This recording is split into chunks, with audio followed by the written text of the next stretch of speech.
Hi everybody, it's Nikki here, and today I have for you my wrap up for the Disney Readathon.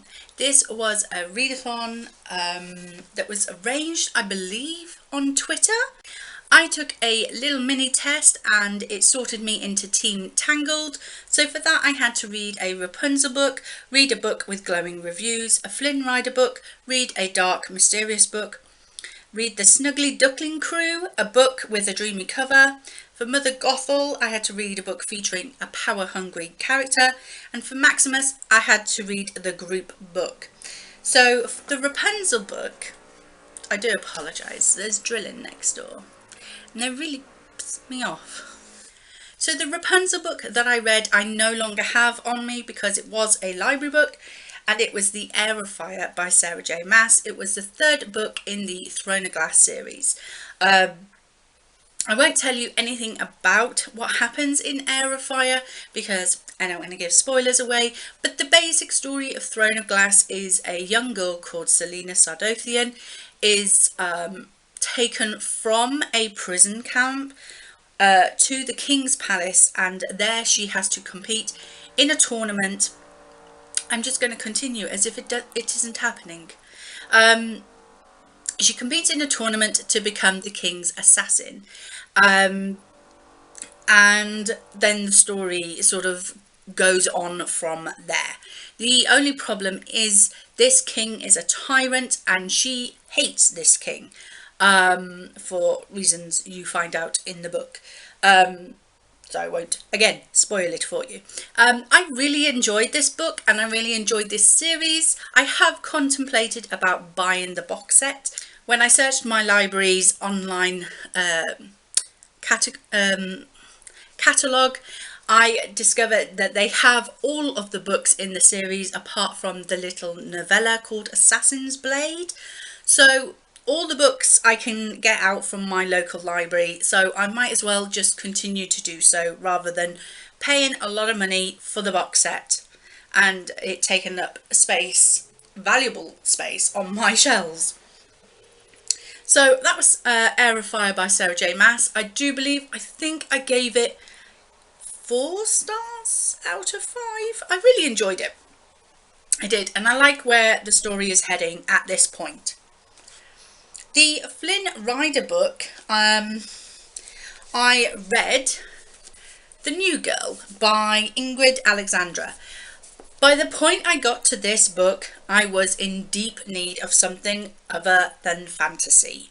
I have kind of blown myself out with reading fantasy books just recently. So to read a thriller was a real breath of fresh air for me. So I really lapped this up. This is the story about a girl called Mary. Yeah, and she has escaped an abusive relationship and she is now flat sharing with a group of other people, one of those being her best friend, and a new girl moves in to this flat, and she seems to know a bit about Mary, which is kind of creepy. Also, the new girl, Rachel, has some issues herself and she even sleepwalks, which would freak the frick out of me if I had a flatmate that did that. Mary is having flashbacks to a particular event that happened when she was with her ex-boyfriend who was violent, and it's not a good flashback. It involves a murder, so she has to work through all of that and what happened, what truly happened, and yeah, quite thrilling. Some of it was kind of predictable. I did kind of guess some of what happened, but there was a plot twist in it that I did not see coming. Like, I didn't see that. But it was a pretty good book. I gave it a 3 out of 5 stars just because I never felt at any point frightened. And I know that sounds weird, but when I read a thriller suspense book, I want to feel like, oh my god, this girl is in danger. And although she was in danger at points, the writing just didn't convey that as much for me as I wanted it to. I wanted it to terrify me, and it didn't really. So yeah, I did enjoy it, but it was only a 3-star for me. For the Snuggly Duckling crew, I read The Six of Crows. I finally got to this book. I have been waiting on reading this book for a while now.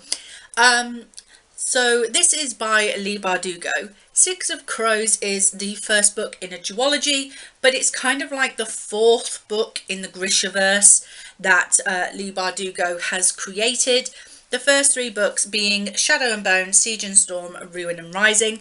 Some people say that you don't need to read those 3 in order to enjoy Six of Crows. And I would say, no, you don't have to, because this follows completely different characters, and you can enjoy this book on its own merit.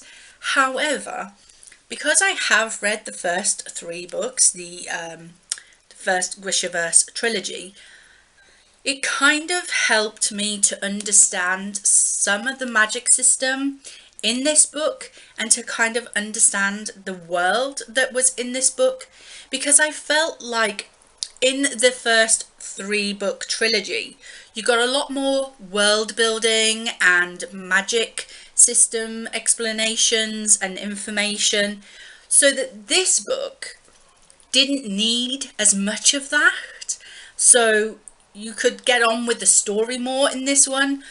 So this book is about Kaz Brecker, who is hired to go on a heist, and he puts together a crew that he feels will complete that task to the best, because where they're going has been impenetrable by any other crew or criminal before in the past. It's a high security area, and he needs the best of the best to do what he needs to do. I really liked this book. I really enjoyed it. I liked the banter in it. I liked the fact that Kaz Brecker, even though he is the main character, he's not a likable one. He is out for whatever he can get. So he won't do something for nothing or out of the kindness of his heart. He'll do it because he's going to gain something from it. But throughout the book you can kind of see that he does have a bit of a heart. And he does kind of care. But he hides it very well. He hides it very well. But yeah, I really enjoyed this book. My favourite character was Inej. I really love her, and I actually can't wait to read Crooked Kingdom, which is the 2nd book in the duology. I don't own that as of yet, but I will be purchasing that very soon because I want to know what happens next. So I gave this a 4 stars. It wasn't quite a 5-star for me. I don't know what it was that was missing, but I don't know. It didn't leave me feeling excited. Do you know? It was like, oh, that was good. I want to know what happens next. But I'm not rushing out to get Crooked Kingdom. I'm like, I could wait another month. You know, so if it was a 5-star, I would have gone out this week and bought Crooked Kingdom and be picking it up. But I'm not, so it's a 4-star for me. But still enjoyable. The next character was Mother Gothel, and for that one I picked a manga. This is Death Note Black Edition Volume 1. This contains volumes 1 and 2 of the normal collection. I absolutely love the art style in here. It is black and white, but it kind of fits because it's in black.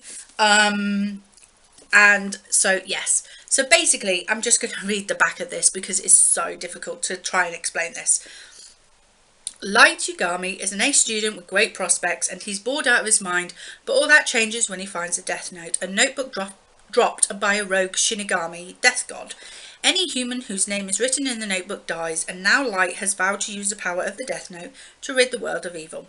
Will Light's noble goals succeed, or will the death note turn him into the very thing he fights against? So yes, a very intelligent boy playing with the death note.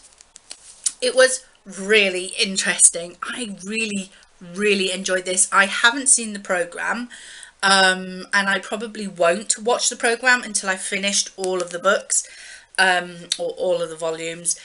Um, but I love this. I love this so much. I told my husband he needs to read it.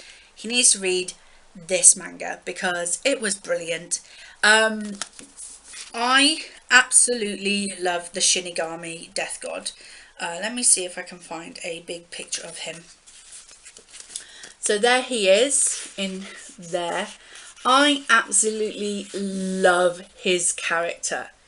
He is cheeky and he's quite funny as well. So yeah, I really enjoyed this. I do think I gave it a 4 star. I don't know why I didn't give it 5 stars, but I'm trying to be a little bit more picky about what I give my 5 stars. They really have to like really pull me in to get a 5 star now. But yeah, it was really interesting and I gave it a 4 star.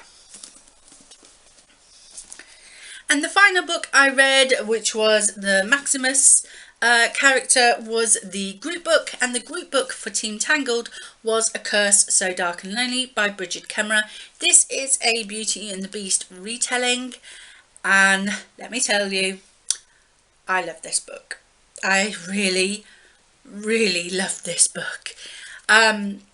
So here we have Prince Ren, who is the heir to Emberfall, and he is cursed to live the winter of his 18th year. And the only way to break that curse, of course, is to find a girl to fall in love with him. And so he's been kind of kidnapping, so to speak, girls from the sort of real world to take to Emberfall to try and fall in love with him. Then we have Harper, who is a young girl. She has cerebral palsy, but what I liked in the book was that, yeah, she had cerebral palsy, so what? It wasn't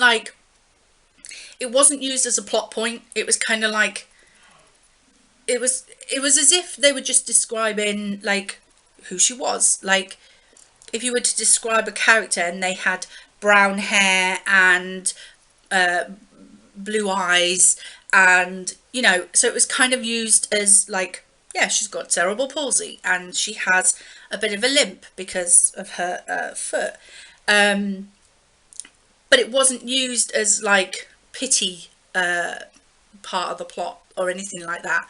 In fact, Harper wouldn't need your pity because she is a badass. Like, she takes no crap from anybody, and she gets involved because she sees a young girl who she thinks is being kidnapped by this guy, and so she intervenes, and so she ends up being the one that is taken back to Emberfall. And yeah, and so it goes on from there.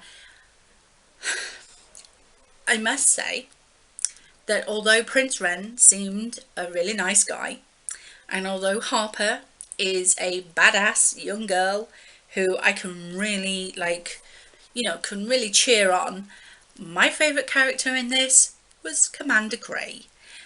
I freaking love Grey. He had my heart. And don't tell my husband, but I really love Commander Grey. I really do. And I was kind of like, really like, go on. There is a sequel to this coming out, I believe, in 2020, called A Heart So Fierce and Broken, and it has a beautiful green cover, which I'm really dying for. I will be buying that. I will be pre-ordering that because I need that book, because by the sounds of it, I'm thinking, from what I've read at the end of this book, that the next book might feature more of Commander Grey. So I don't know. Am I right? Some people have already got a proof copy of it, and they're able to read it right now. And I wish I could read it right now, but I can't. But yes, you can bet your butt I'm going to be pre-ordering the next book because I want to know what happens next. I love this book. I think I did give this a 5 stars. If I didn't, I've given it a 4 star. but really it's a close 5-star. If it's not, I loved it. I absolutely loved it. I loved the storytelling, I loved the writing. Beautiful, just beautiful. And I loved how Harper's character was not this typical I want to be a princess kind of girl. She was a feminist character, and I loved it. I really loved it. So yeah, that was my wrap up for the Disney readathon. I thoroughly enjoyed this readathon.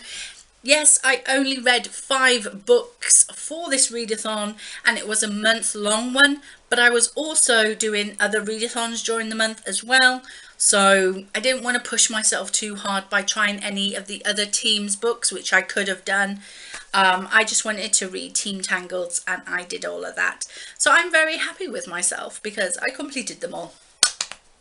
I pat myself on the back, but I can't particularly reach. So yes, thank you very much for watching. I hope you enjoyed it. If you did, please like, comment and subscribe, and I will see you in the next video. Bye.